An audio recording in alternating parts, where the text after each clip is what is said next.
রাজধানী ঢাকার বাইরে তারেক রহমানের প্রথম সফর উত্তরবঙ্গে। আগামী 11 জানুয়ারি সড়ক পথে টাঙ্গাইল যাবেন তিনি। সফরের শুরুতেই মজলুম জননেতা মাওলানা আব্দুল হামিদ খান ভাসানীর কবর জিয়ারত করবেন তারেক রহমান। অংশ নেবেন দোয়া মাহফিলে। তার এই কর্মসূচি ঘিরে জেলা জুড়ে নেওয়া হচ্ছে নানা প্রস্তুতি। জেলা বিএনপি ও অঙ্গ সংগঠনের নেতাকর্মীদের মাঝে বিরাজ করছে আনন্দ উচ্ছ্বাস।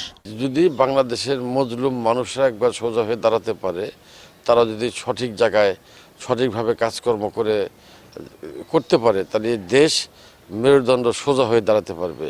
নেতাকর্মীদের মধ্যে যে একটি আনন্দ, উল্লাস, উৎফুল্ল, সেটা আসলে ভাষায় প্রকাশ করার মতো না। ভবিষ্যৎ রাজনীতি আরও অনেক উজ্জ্বল হবে এবং আমরা আশাবাদী ওনার নেতৃত্বে বাংলাদেশ একটা সুসংগঠিত এবং সমৃদ্ধিশালী দেশ হিসেবে পরিণত হবে। টাঙ্গাইল সদরের জনগণেরও আলাদা একটা আনন্দ এবং ঈদের মতো আনন্দ তারা অনুভব করছে এবং তারা ওদের আগ্রহে অপেক্ষা করছেন সকলেই এক নজর দেখার জন্য। টাঙ্গাইলের কর্মসূচি শেষে তারেক রহমান যাবেন সিরাজগঞ্জে। রোববার বিকেলে জেলা বিএনপির আয়োজনে সদর উপজেলা বিসিক শিল্প পার্কে অংশ নেবেন দোয়া মাহফিলে। কর্মসূচি ঘিরে যমুনা পাড়ের জেলা জুড়েও বিরাজ করছে ব্যাপক উৎসাহ উদ্দীপনা। নেতাকর্মীরা বলছেন তারেক রহমানের এই সফর বিএনপির সাংগঠনিক শক্তি আরও সুদৃঢ় করবে।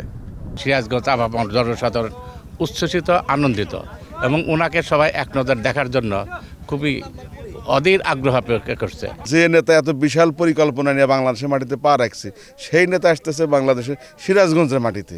সিরাজগঞ্জের লোকের মনে করেন যে বছরতে ঈদ পাওয়া যায় 2টা, আর এটা 19 বছর পরে আসতেছে।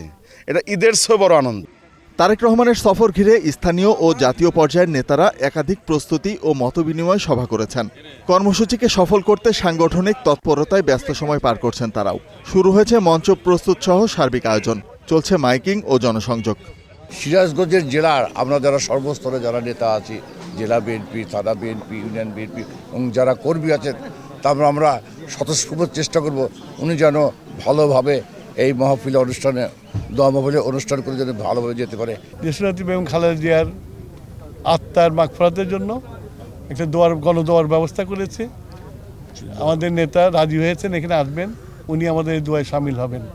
সিরাজগঞ্জ থেকে তারেক রহমানের গন্তব্য পৈতৃক ভিটা বগুড়া, যেখানে তিনি যাচ্ছেন 19 বছর পর। আগামী 12 জানুয়ারি ঐতিহাসিক আলতাফুন্নেসা খেলার মাঠে অংশ নেবেন মায়ের রুহের মাগফিরাত কামনায় গণদোয়ার আয়োজনে।